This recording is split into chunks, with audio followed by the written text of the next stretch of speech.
The boss of Luton Town Football Club says it's refused more than £500,000 from gambling companies. Nearly 60% of the clubs in England's top two divisions promote gambling firms on their shirts, but Luton's chief executive says the League One clubs repeatedly turned down similar shirt and stadium sponsorship offers, and that's Gary Sweet. We can speak to him now. Hi, Gary.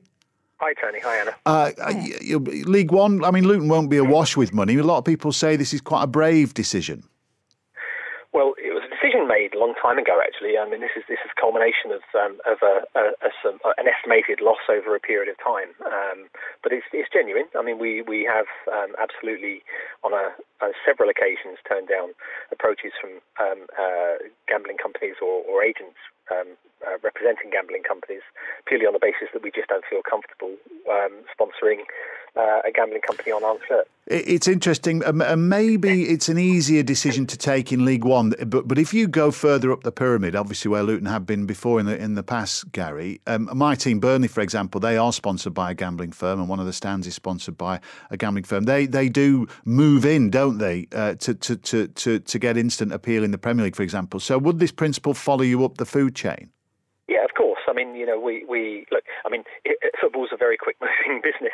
So, as a board, as we are at the moment, in the current Luton Town format, then I'm very, very confident that we would always turn down such an approach from a gambling organisation.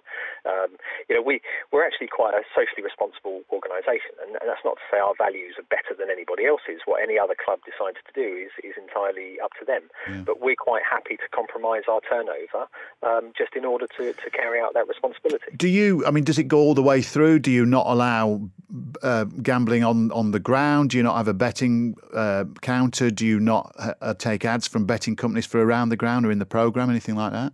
Well, there are some we have to. For example, sponsors of the Football League themselves is Sky Bet, and so we do advertise Sky Bet, around the ground and on the sleeve patches where we need to. We think the shirt sponsorship is a particular sensitive one because I look back at when those heady days you remember of. Yeah, definitely. One of the first things I remember actually being a fan is the shirt sponsorship on in front of it, and I was an impressionable age at that time, and so and that vulnerability of young adults, elder children, where at the moment we've heard recently that there's over 500,000 in trouble with gambling addiction. Yeah, we talked about it on this programme. Gary, how far will this go? I mean, because there'll be people listening who say, fine, the principles stand, but do you turn to alcohol and say the same thing? Because people say gambling ruins lives. Equally, people say alcohol ruins lives. Well, that's easy. I mean, it's true. It's also true. I mean, I drink and I occasionally get drunk.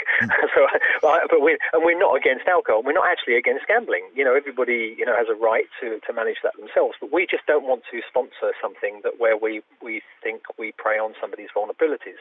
An example of that is we were the first club in England to pay the living wage. What we felt is that we didn't want to increase poverty in Luton and the area by paying people below what they can genuinely live on. So there are other principles that we live and die by. I know football fans generally very well. You must have had a little bit of flack from some who would just say, look, get some cash in and buy some players. Do you know what? No, actually, since we came out with this a couple of days ago, I would literally say that 100% of the feedback we've got has been supportive from our fans. I think they're quite proud of the principled stance we're taking. What did you make a profit last year? What were the figures? Oh no, we lose money.